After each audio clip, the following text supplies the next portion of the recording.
अस्सलाम वालेकुम नाज़रीन, उर्दू जायज़ा पर मैं हूं आपका मेज़बान डॉक्टर फैसल जहां। और जनाब, आज की जो आलमी सतह पर बड़ी पेशरफ्त सामने आई है वो ये कि 1 अप्रैल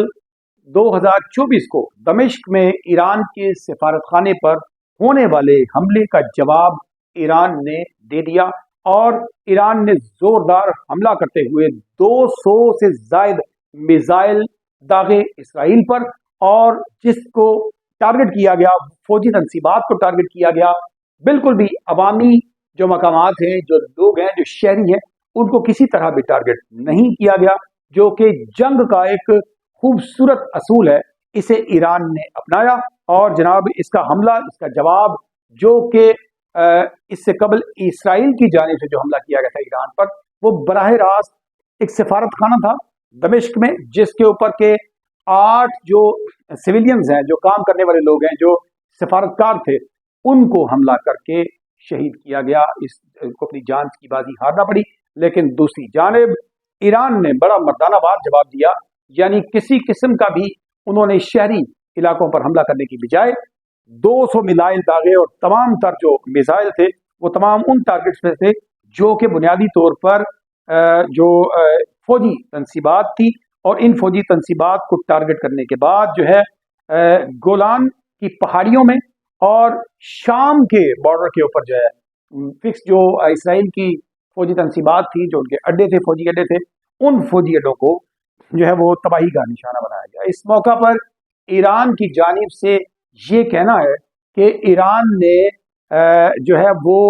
50% अपने टारगेट्स जो हैं वो अचीव किए, और जिन जिन तनसीबात को निशाना बनाया उनमें से 50% को वो हिट करने में कामयाब हुए। जबकि इसके बरअक्स इसराइल का ये मानना है कि हमलों में फौजी तनसीबात को नुकसान पहुंचा, और इसके साथ साथ एक शहरी लड़की जो है वो अपनी जान की बाजी हार गई। जबकि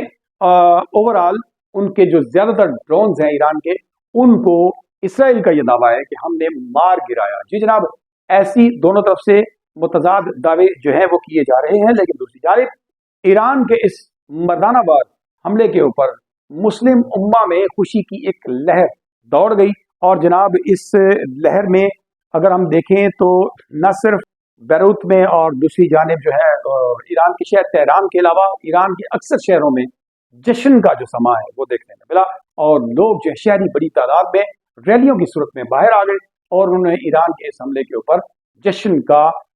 एक भरपूर जो है वो समा बांध दिया। और इस मौका पर लोगों में खुशी की लहर थी। और बड़ी बड़ी सतह पर जो इस वक्त तनकीद का निशाना बनाया जा रहा है 57 वो इस्लामी मुल्क जो कि बड़े बड़े एटमी पावर्स और बड़े बड़े ताकतवर खुद को कहलाते हैं, इनमें से किसी ने भी अभी तक गजा के लिए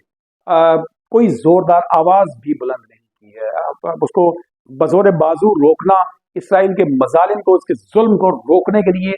अपना बाजू इस्तेमाल करना तो बड़ी दूर की बात, अभी तक मुस्लिम ममालिक की जानिब से, जो कि अमेरिका और यूरोप की जानिब देख रहे हैं कि वो कोई किरदार अदा करें, तो ये खुद अपना कोई किरदार अदा करने में नाकाम नजर आ रहे हैं। ऐसी सूरत हाल में यकीनन जो है बड़ी एक तकलीफ दे बात थी कि जिसको कि ईरान ने किसी हद तक मुस्लिम उम्मा के जो जख्म थे उन पर पट्टी रखी है, उन पर एक मरहम रखा है, और इस बात का एहसास दिलाया है कि कोई है जो जुल्म के खिलाफ अपनी आवाज को बुलंद करने के साथ साथ अपने बाजू का इस्तेमाल भी कर सकता है। लेकिन जनाब इसमें जो इसराइल है उसकी ये ख्वाहिश है कि अमेरिका बराह रास्त उसकी ताकत का हिस्सा बने, उसका साथी बने, और उसके साथ मिलकर जो है वो ईरान को सबक सिखाए, और जनाब साथ साथ में गजा के अंदर फतह हासिल करने में, हमास को शिकस्त देने में उनका साथ दे। ऐसी सूरत हाल में इसके लिए वो अच्छे हथकंडे इस्तेमाल करने पर उतरा हुआ है। जी जनाब, अमेरिकन हुकूमत से ईरान ने 1 अप्रैल के बाद भी अपने बयान में कहा, और आज के हमले के बाद भी अमेरिका से ईरान ने मुखातिब होकर ये कहा कि आपको इसराइल और ईरान के दरमियान होने वाले इस तनाज़े का हिस्सा नहीं बनना। इस बराह रास्त जंग में आपको शामिल होने का कोई हक नहीं पहुंचता। इसराइल ने पहल की हमला करने में, लिहाजा हमने उनको जवाब दिया, लिहाजा अमेरिका को इसका हिस्सा नहीं बनना चाहिए। और फिर उसके बाद अमेरिका की हुकूमत की जानिब से, जो बाइडन की हुकूमत की जानिब से भी इस बात का इंदिया दिया गया کہ وہ براہ راست اس جنگ کا حصہ نہیں بنیں گے اور ایران کے خلاف ہونے والی کسی بھی کارروائی کا حصہ بننے کے لیے وہ بالکل تیار نہیں ہے۔ لیکن دوسری جانب حقائق اس کے برعکس ہیں۔ حقائق سے پہلے یہ دیکھیے کہ ڈونلڈ ٹرمپ نے اپنے بیان میں آج ہی یہ کہا ہے کہ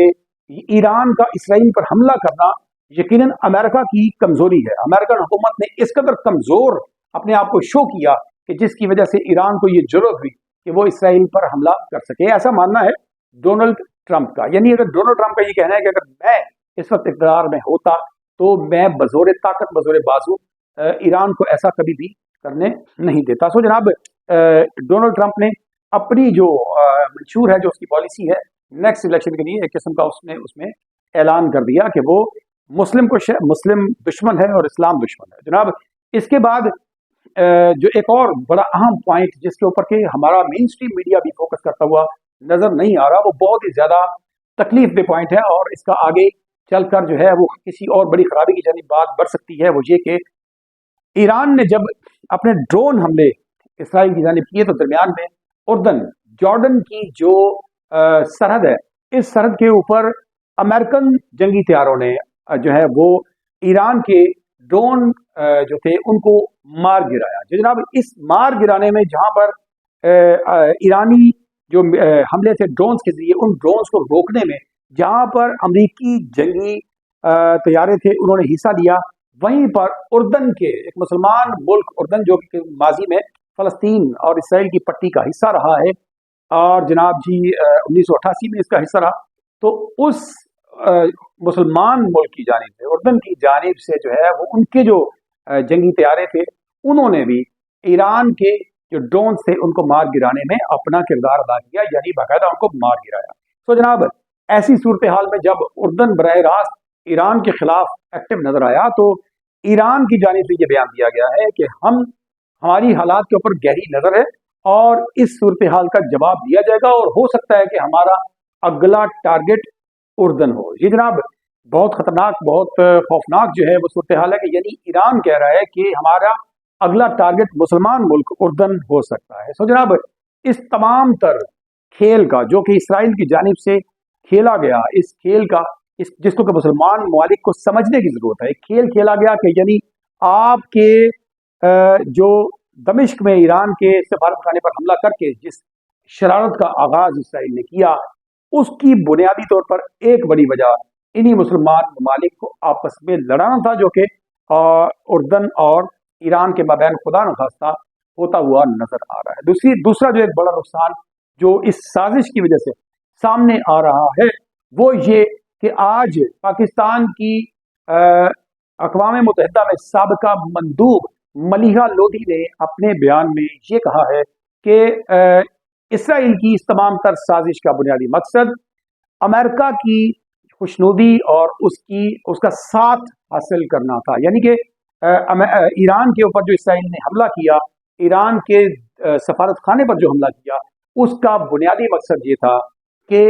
امریکہ ایران دشمنی میں اسرائیل کا ساتھی بن جائے اور غزہ میں جہاں اسے حماس سے جوتے پڑ رہے ہیں، جہاں مار پڑ رہی ہے، وہاں پر وہ حماس کے خلاف امریکہ جو ہے وہ براہ راست اسرائیل کی فوجی کمک کا حصہ بنے اور وہ ایران دشمنی میں غزہ پر بھی حملے کرے اور ایران پر بھی حملے کرے۔ سو جناب اس کھیل کو کھیلنے کا اسرائیل کا بنیادی مقصد ملیحہ لودھی کے مطابق یہ ہے کہ وہ امریکہ کو اپنے ساتھ جوڑنا چاہتا ہے، براہ راست ان کو اس جنگ کا حصہ بنانا چاہتا ہے، جو کہ ابھی تک تاحال جو بائیڈن کی طرف سے اس کا مکمل انکار ہے۔ لیکن یہ بات بھی واضح رہے کہ ابھی گزشتہ ہی ہفتے امریکہ نے اسرائیل کو بھرپور جنگی طیارے فراہم کی ہے۔ سو جناب ابھی تک ان کو ساز و سامان تو فراہم کیا گیا لیکن افرادی قوت سے ابھی تک امریکہ ایوائڈ کر رہا ہے اور براہ راست اس جنگ کا حصہ نہیں بن رہا ہے۔ سو جناب ایران نے بھی تنبیہ کی ہے کہ امریکہ اس جنگ سے دور رہے۔ سو ناظرین ابھی آنے والے وقت میں یہ جنگ جو ہے وہ خدا نخواستہ بڑھتی ہوئی اور پھیلتی ہوئی نظر آ رہی ہے۔ اگر اسی وقت اقوام متحدہ، سلامتی کونسل اور امریکہ اور یورپ سمیت بڑی جتنی قوتیں ہیں، اگر فوری طور پر سنسیریٹی کے ساتھ اس جنگ کو روکنے کے لیے